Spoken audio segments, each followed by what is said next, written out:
Bueno, muy bien, muy buenas tardes a todos los colegas presentes en estas charlas, ciclo de charlas que reanudamos nuevamente. Hoy tenemos la posibilidad de tener un nuevo diálogo con quien va a ser nuestra disertante, la doctora Mónica Galarza, que es docente de la Universidad Nacional de La Plata en el Instituto Superior de Formación Profesional, con la cual le damos la bienvenida, acompañado también por Miguel Baños, el vicepresidente del colegio. Seguramente nos va a dar la reflexión de la charla del día de hoy. Miguel, con vos te dejo y un saludo grande para Mónica, que nos está viendo. Muy bien. Buenas tardes. Buenas tardes a todos, señoras y señores.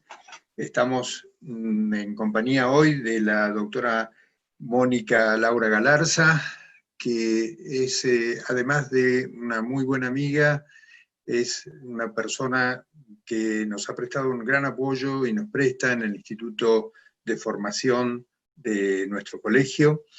Ella es abogada, es docente de la Universidad Nacional de La Plata en la Facultad de Ciencias Jurídicas y Sociales. Ha dado también con el auspicio de la universidad y también en algún caso con la del Colegio de Martilleros, seminarios y talleres con respecto a distintos puntos que nos interesan a todos los colegas en nuestra actividad. Es importante saber que Mónica es no solamente profesora en la parte presencial, sino que está trabajando y ha trabajado desde hace un tiempo en la parte de comunicación virtual con sus alumnos.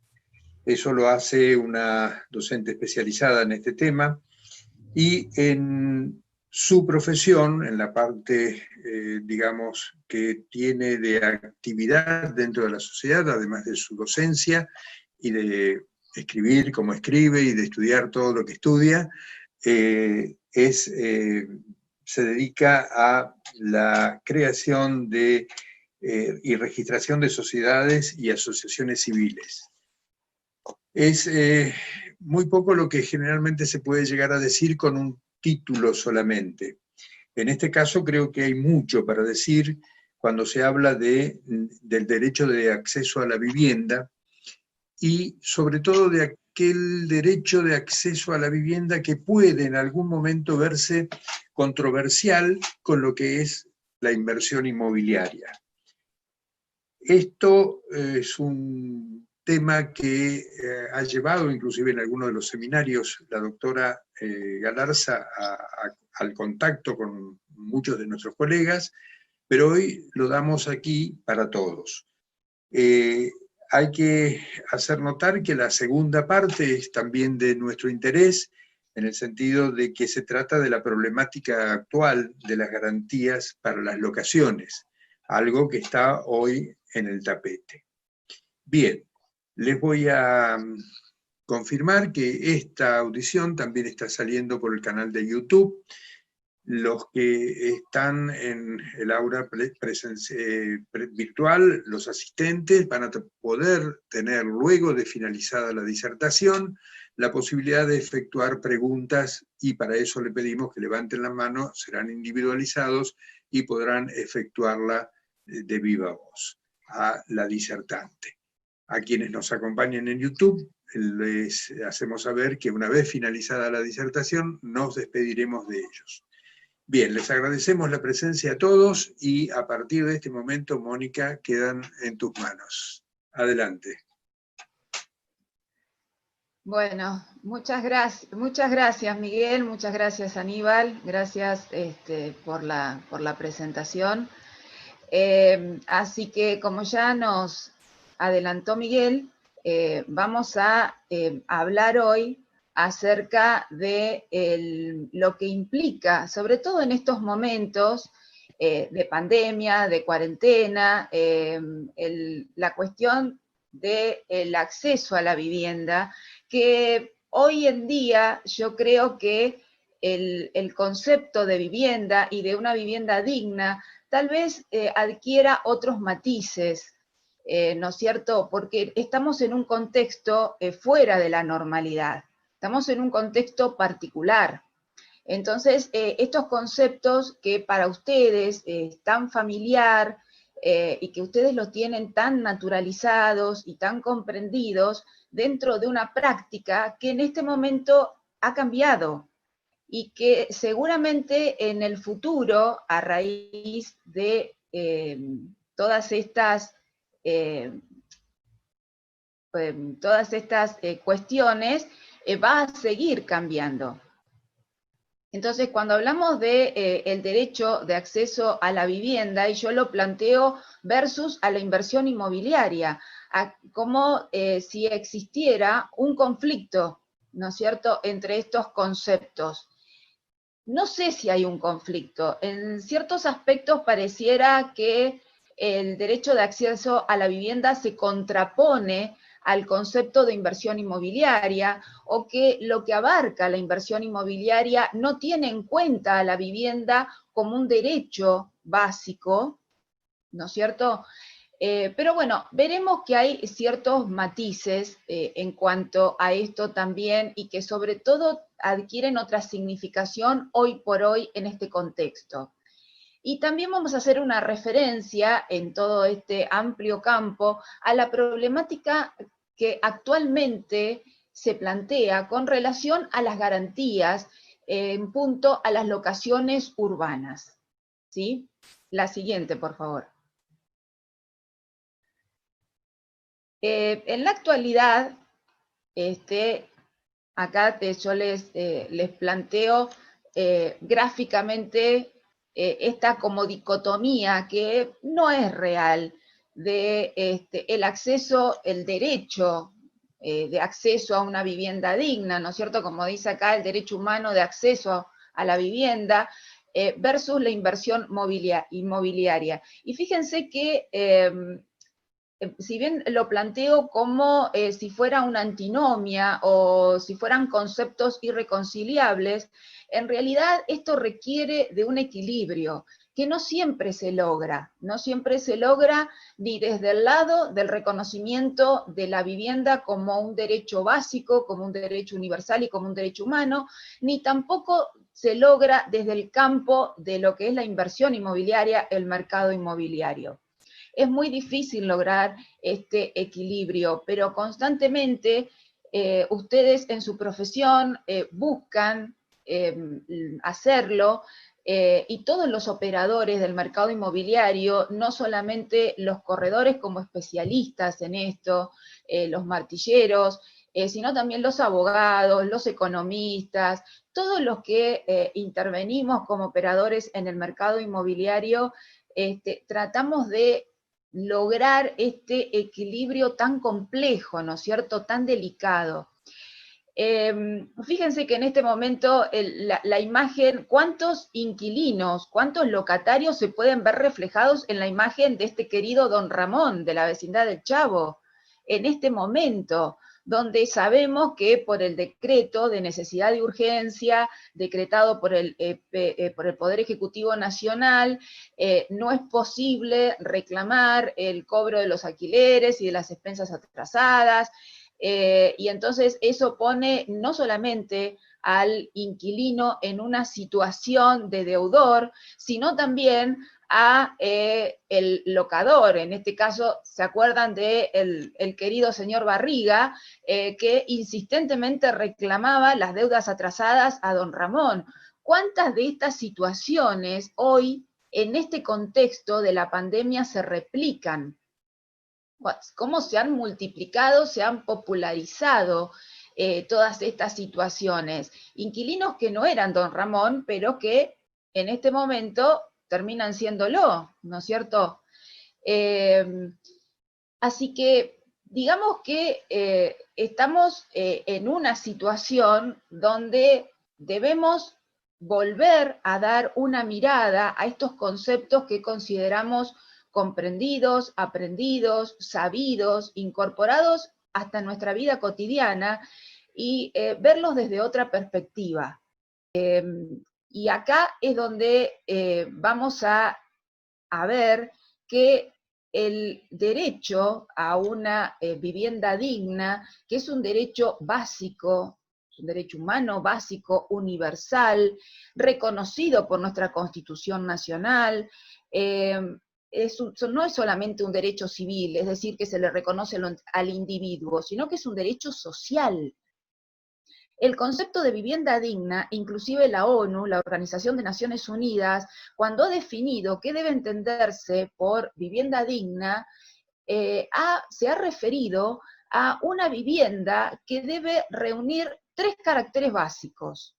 Primero, la seguridad, la paz y la dignidad. Es decir, debe garantizar al individuo, y cuando me refiero a individuo, estoy hablando al individuo en sentido general, puede entenderse, no me estoy refiriendo solamente a una persona sola, al locatario individual, el locatario con su entorno familiar o su entorno social, que puede ser él solo o pueden ser más personas, las que sean, ¿sí?, que tienen derecho al acceso de esa vivienda. Entonces, debe reunir básicamente estos caracteres, dice la ONU.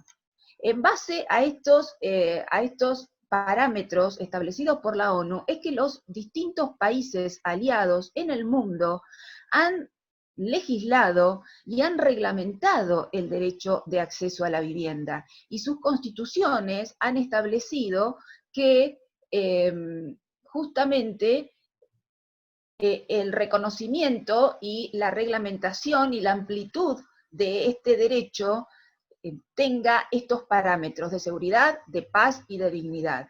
Ahora, si nosotros enfocamos, como tienen acá en el gráfico, la vivienda, fijamos la atención desde el punto de vista del concepto de vivienda digna, vamos a ver, si lo analizamos desde un punto de vista técnico, vamos a decir, si yo les preguntara qué es, y es un bien inmueble. En principio, también sabemos que hay viviendas que pueden ser muebles, como puede ser una casa rodante, o sea, tiene otros formatos la vivienda. Pero nosotros acá vamos a hablar de lo más tradicional, si se quiere, entre comillas, y nos vamos a referir a la vivienda en cuanto a su naturaleza más común o más tradicional, que es la del bien inmueble. No vamos a abarcar los bienes muebles. Decimos que además es una necesidad básica de todos los seres humanos. Es una necesidad esencial, es decir, como derecho humano se basa en una necesidad esencial y básica de todo individuo. Pero al mismo tiempo, y también como lo tienen graficado acá, es un objeto de negociación, ¿o no? Ustedes, martilleros, corredores inmobiliarios, lo saben mejor que cualquiera porque son los especialistas en el mercado inmobiliario, y saben que justamente es un objeto de negociación, al mismo tiempo de que intenta satisfacer una necesidad básica, de que debe garantizar un derecho humano. Y si lo analizamos como un bien inmueble, es decir, como un bien, como una cosa en términos jurídicos, no podemos dejar de reconocer que también tiene el aspecto, como tiene en el gráfico a su derecha de la pantalla, de un derecho humano. Un derecho humano que no solamente lo tenemos que visualizar o ver desde el punto de vista de don Ramón el inquilino, sino también de los derechos humanos involucrados a partir del locador, es decir, del señor Barriga. También tenemos que ver ese lado de esos derechos, del derecho a la propiedad privada, del derecho al trabajo, que también juegan y se interfieren muchas veces, por así decirlo, en lo que puede ser una negociación o un acuerdo, como puede ser una locación o cualquier otro contrato que tenga por objeto un bien inmueble. Entonces, y como bien inmueble, bueno, claramente es un objeto de negociación en el mercado inmobiliario. Y yo acá les puse una cuestión que del destino de estos bienes inmuebles con signo de interrogación. ¿Por qué con signo de interrogación? Porque dependiendo del destino que tenga el inmueble, y estamos hablando de los destinos que ustedes conocen, si va a ser destino a vivienda, habitación, o un destino comercial, o un destino turístico, eso va a impactar en el tipo de negociación que se puede llegar a llevar a cabo en el mercado inmobiliario. Y también el bien inmueble tiene, como bienes inmuebles, tiene un aspecto que es el de tender a satisfacer una necesidad, pero ya no una necesidad básica, o sí, esto podríamos discutirlo inclusive, una necesidad financiera, como lo vamos a ver más adelante, en las diapositivas que vienen. O sea, si lo analizamos desde el punto de vista del bien inmueble, tiende a satisfacer una necesidad financiera, que puede ser una necesidad de inversión dentro del marco del mercado financiero. Entonces, acá tenemos cuáles son los negocios inmobiliarios que pueden justamente desarrollarse en torno a los bienes inmuebles y que justamente que tienen a los bienes inmuebles como objeto de negociación en el mercado inmobiliario y que al mismo tiempo garantizan el acceso a una vivienda digna. ¿Cuáles podrían ser? Y bueno, me parece que resulta interesante en este caso, como para no mezclar las cuestiones, tener en cuenta que podríamos hablar dentro de lo que es el mercado inmobiliario, que se pueden desarrollar negocios inmobiliarios, por un lado, en lo que se conoce como mercados de uso, donde lo que se transfiere es justamente la posesión, el uso de los inmuebles, y los mercados de transferencia dentro del mercado inmobiliario, en los cuales lo que se transfiere justamente es el dominio de los inmuebles. A su vez, dentro de los mercados de uso, nosotros podemos reconocer distintos negocios inmobiliarios, distintos contratos. La locación, que por supuesto es la más conocida para ustedes, los martilleros, los corredores, la más común, pero también hay otras modalidades que, si bien no son de las más comunes o las más ventajosas, también son posibles o son viables, como es un comodato sobre un inmueble, o el depósito, que no es muy común, pero hay ciertos negocios inmobiliarios, como por ejemplo el de un garage, donde juega ahí la figura del depósito. Y dentro del mercado de uso es muy interesante el contrato de leasing. ¿Por qué el contrato de leasing? Porque el contrato de leasing se presenta como una modalidad que permite o que permitiría o garantizaría el acceso a una vivienda digna a partir de ser un contrato que participa de las características tanto de la locación como de la compraventa. Y yo lo ubiqué, en principio, en los mercados de uso, dentro de lo que son los mercados inmobiliarios. ¿Por qué lo ubiqué ahí? Porque en principio se trataría, ustedes saben que por el contrato de leasing tenemos a un dador, que sería en este caso el locador o el propietario, que da en leasing una propiedad, puede ser un departamento, una casa o una finca, al tomador, que en el caso de la locación sería el inquilino, en el caso del leasing se llaman dador y tomador, pero acá hay una nota particular que lo diferencia de la locación, que es la opción de compra. Es decir, en principio, previo al ejercicio de la opción de compra que tiene el tomador en el contrato de leasing, se acerca mucho a una locación.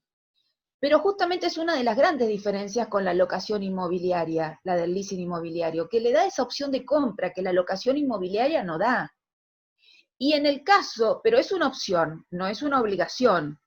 Entonces, en el caso que el tomador ejerza esa opción de compra, pasa a ser un comprador, un adquirente. Y acá ya nos encontramos en lo que es el mercado de transferencia, con estas modalidades de la compraventa, la permuta, que también, y la donación, que si bien la donación no es uno de los negocios inmobiliarios más, digamos, más frecuentes, sí es el más frecuente desde el punto de vista de los negocios gratuitos, porque cuando uno habla de negocios inmobiliarios, parece que en nuestra cabecita se nos dispara, ¿no es cierto?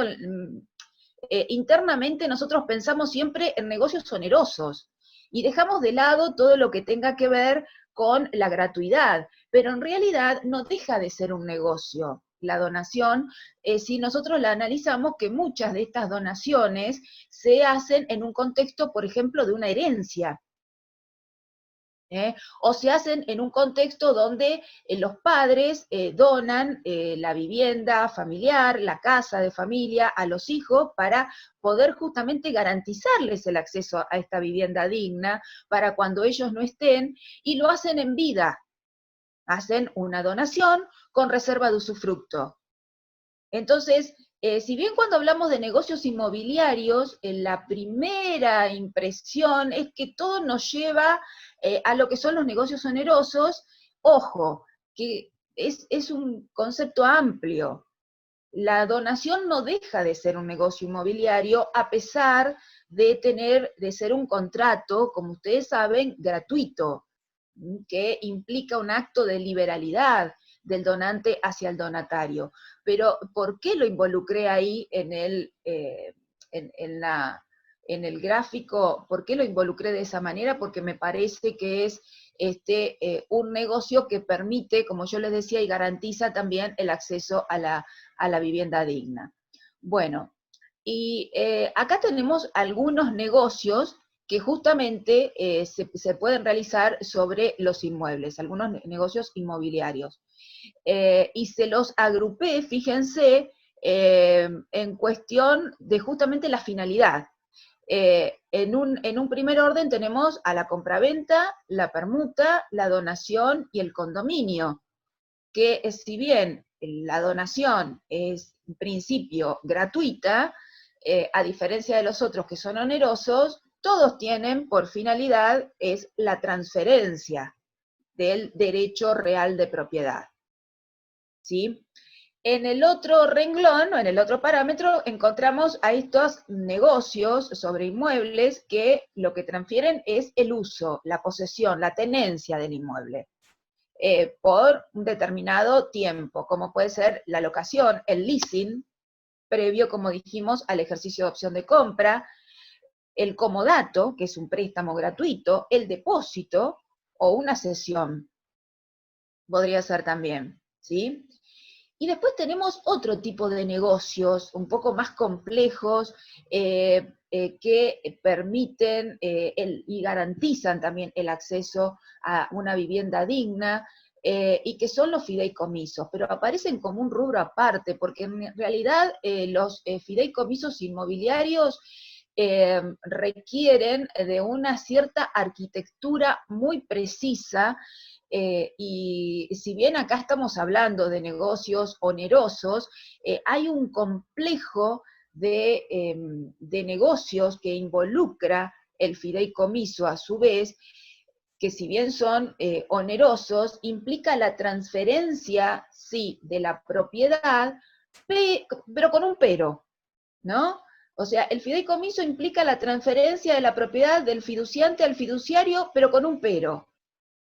O sea, no es una compraventa, o no es una permuta, no es un condominio, es otra modalidad. Y después en el último renglón, aparté lo que tiene que ver, fíjense, con lo que son los negocios de garantía, o negocios, por así decirlo, contratos de garantía, actos jurídicos de garantía, como son la hipoteca, la fianza y los seguros. Que estos están íntimamente relacionados con todos los negocios inmobiliarios, y que tienen justamente por función, cada uno de ellos es la de garantizar el negocio. Trátese de una compraventa, o trátese de un condominio, o de una permuta, o de una locación, o inclusive de un fideicomiso también. Pero siempre van a estar el mercado de las garantías en torno a los inmuebles tiene un lugar importantísimo, fundamental y trascendental en todo lo que es el mercado inmobiliario en general. Tanto es así que muchas veces puede llevar, y ustedes lo saben en la práctica, el mercado de las garantías puede llegar a frustrar los negocios inmobiliarios más tradicionales y más comunes, porque muchas veces el punto se pone ahí, en cuán buena y fuerte o sólida, solvente puede ser la garantía que puede brindar una de las partes a la otra en cuanto al cumplimiento de el contrato principal, que llámese una compraventa, o llámese un condominio, o una permuta, o una locación, o un leasing. Y adquiere una relevancia tal que, como les decía, puede llegar hasta frustrar el mejor de los negocios. Inclusive en los fideicomisos el tema también de la garantía asume un rol preponderante. ¿Sí? Bien. En la próxima diapositiva vamos a ver que nos vamos a encontrar justamente con una comparación, en la próxima diapositiva, ahí, muchas gracias, nos vamos a encontrar con justamente esta cuestión que veníamos anticipando, ¿no? Que cuáles son estas problemáticas actuales en torno a las garantías inmobiliarias. Y acá se plantea como un interrogante, ¿cuál es la garantía que ofrece mayores garantías para los alquileres? Y ojo, yo les quiero aclarar que cuando me refiero genérico, por así decirlo, es decir, en un sentido amplio, cuando hablamos de alquileres podemos estar hablando de la locación inmobiliaria, que ustedes conocen y muy bien, mejor que nosotros, o podemos estar hablando de una modalidad de leasing.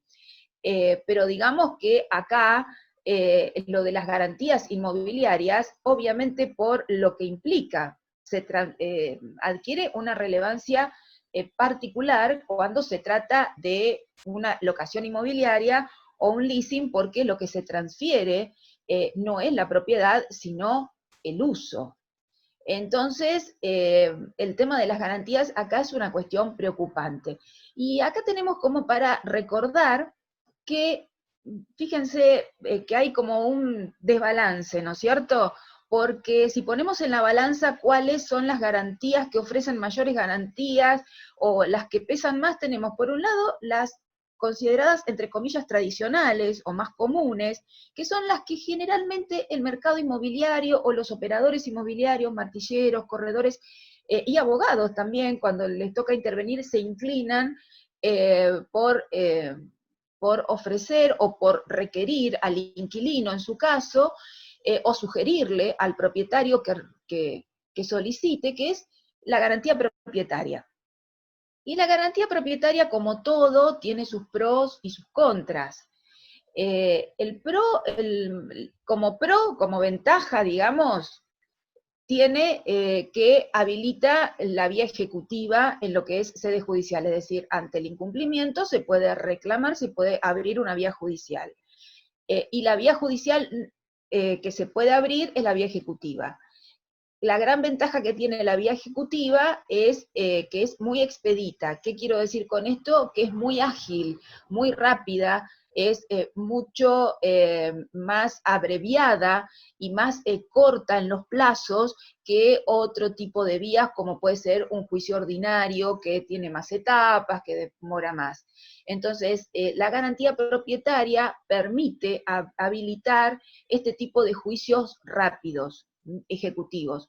Ahora, nos podemos encontrar con sorpresas, que tal vez ustedes en la práctica lo hayan experimentado. Cuando hablamos de garantía propietaria, nos podemos encontrar que en el interín esa garantía se encuentra con, por ejemplo, con acreedores de mayor privilegio, ¿no es cierto? En el momento que la queremos ejecutar, resulta que hay acreedores de mayor privilegio, o resulta que está afectada como vivienda familiar.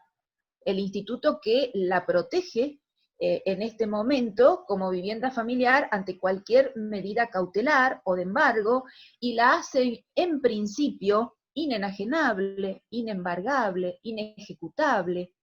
La vivienda familiar es lo que antes conocíamos como el bien de familia, con algunas modificaciones que ha hecho el Código Único Civil y Comercial del 2015 con respecto al Instituto del Bien de Familia, y que ahora se denomina vivienda familiar. Pero nos podemos encontrar con esas sorpresas. Entonces, tampoco es una garantía absoluta, ¿sí? ¿Qué pasa con la fianza? Que también es otra de las que más, digamos, se solicitan. La fianza personal. Bueno, muchas veces en la práctica, ustedes lo saben, se termina combinando varias de estas garantías tradicionales, se las termina combinando porque una sola no es suficiente por los riesgos que implica. La fianza personal puede ocurrir que también en el momento de querer hacerla efectiva, ante el incumplimiento del principal obligado, que es el locatario, el inquilino, resulta que el fiador cayó en insolvencia. Y con la garantía personal, que es la que se basa en los haberes, en la acreditación de haberes del propio locatario, bueno, podemos encontrarnos con la situación no poco rara en nuestro país y en este contexto, de que esta persona ha perdido el trabajo. Más allá de la antigüedad y la estabilidad laboral. Y en cuanto a las otras garantías alternativas, bueno, hablamos del depósito. En realidad yo acá el depósito se los puse con signo de interrogación porque no es una garantía específicamente de un contrato de locación o de un contrato de alquiler. Pero muchas veces se le da esa finalidad. Ustedes saben que no tiene ese propósito, no fue diseñada con ese propósito, pero muchas veces en la práctica se lo utiliza con ese propósito. Y bueno, eso trae serios inconvenientes y ahora en el nuevo marco legal podría ser que tendríamos que darle una revisada a ese tipo de cuestiones que en la práctica a veces funcionan de manera no muy prolija, digamos, ¿no? Y la otra alternativa es, la otra solución alternativa, la otra garantía alternativa es el seguro de caución. El seguro de caución que no es nuevo, no es una modalidad nueva. En realidad es una modalidad que viene hace tiempo, pero que no está instalada en nuestro mercado. No es una modalidad que goce de mucha fama, digamos, no es mediática como la garantía propietaria o la fianza. La personal no es muy querida, pero digamos que las del top 5 son siempre la propietaria y la fianza, pero el seguro de caución no. ¿Y por qué? Porque saben que si nos ponemos a analizar las ventajas y desventajas entre las garantías tradicionales y el seguro de caución, la verdad que habría que repensarlo, porque tiene sus grandes ventajas el seguro de caución con relación a todas las garantías tradicionales, sea propietaria, fianza o personal. En la próxima diapositiva vamos a ver justamente cuál es el esquema del seguro de caución o del seguro de garantía, que funciona, como acá lo tienen, funciona, fíjense, acá tenemos al locatario por un lado y al propietario o locador, ¿sí? Que entre ellos celebran lo que es el contrato principal, que es el contrato de locación. El seguro de caución o seguro de garantía, como se conoce, es el que celebra el locatario, el inquilino, con una empresa de seguros. ¿Cuál sería el riesgo que cubre? Porque ustedes el concepto de seguros todos los tienen, ¿no? Bueno, ¿cuál sería el riesgo en este caso en el seguro de caución? El riesgo es el incumplimiento de las obligaciones del locatario con respecto al contrato de locación. ¿Qué quiero decir? Que el locatario estaría contratando con la empresa de seguros un seguro de caución, ¿sí?, para el caso de que el locatario incumpla con el pago del alquiler o de las expensas, o que se produjeran daños a la propiedad, y todo eso sería el riesgo que se asegura a través del seguro de garantía. ¿Cómo funciona? En la imagen que está al lado, a su derecha, y tienen cómo funciona. El locatario sería el tomador, como les anticipé, del contrato de seguros, el que contrata el seguro, designando al propietario locador como su beneficiario, como el asegurado, el beneficiario, que tiene el derecho a reclamar a la empresa de seguros el pago de lo deudado por el tomador, el inquilino. Fíjense que justamente ahí tienen la imagen del locador que persigue el cobro, ¿no es cierto? Persigue el cobro del tomador y como no lo logra, es decir, del inquilino, como no lo logra, reclama a la empresa de seguros, y acá exitosamente la empresa de seguros, estando vigente este seguro de caución o seguro de garantía, le paga lo adeudado en concepto del incumplimiento del tomador inquilino, y luego la empresa de seguros contratada le reclama al inquilino, al tomador, que celebró el contrato, el reembolso de lo adeudado. Pero el locador o propietario, en este caso, no corre con riesgos de la insolvencia ni del inquilino, porque está asegurado ese incumplimiento por la empresa de seguros. Cuando él no cumpla, reclama a la empresa de seguros, la empresa de seguros paga. Después la empresa de seguros es la que se entiende con el inquilino, con el tomador.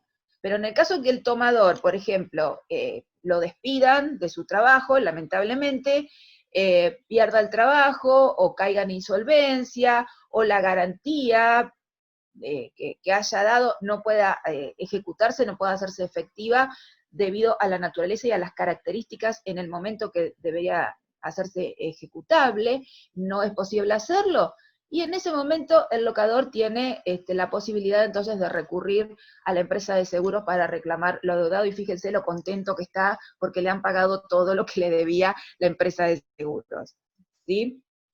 Entonces, es realmente una herramienta que me parece que debemos ir aceitando y investigando y conociendo, y que debería ir instalándose con el tiempo. Es una alternativa que no debemos dejar de considerar, que me parece importante y que puede ser de gran provecho para todos los operadores, para las dos partes, tanto para el pobre don Ramón, que hoy en día todos los inquilinos en parte se ven, o muchos inquilinos se ven en este momento identificados con el pobre don Ramón, como el señor Barriga, pobre, que también reclama el alquiler, entonces puede ser una buena modalidad.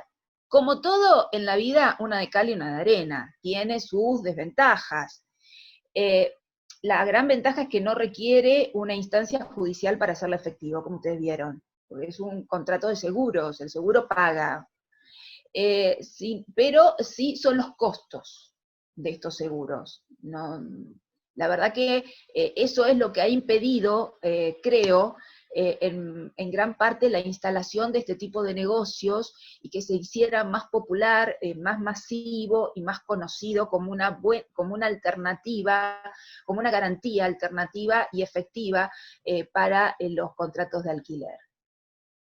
Bueno, les agradezco muchísimo a todos la atención prestada, y quedo a disposición de ustedes de las preguntas que supongo que deben tener, o dudas que se les puedan plantear.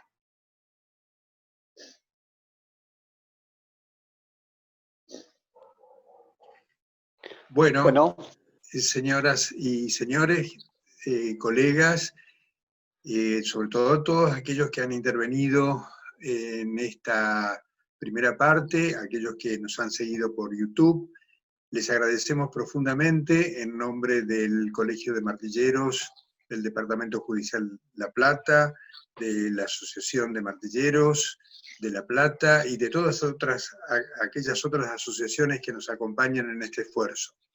Damos por terminada con un aplauso para nuestra disertante, que ha demostrado, hablando de garantías, otra vez su solvencia en este tipo de exposiciones. Y en este caso damos por terminada la parte de YouTube,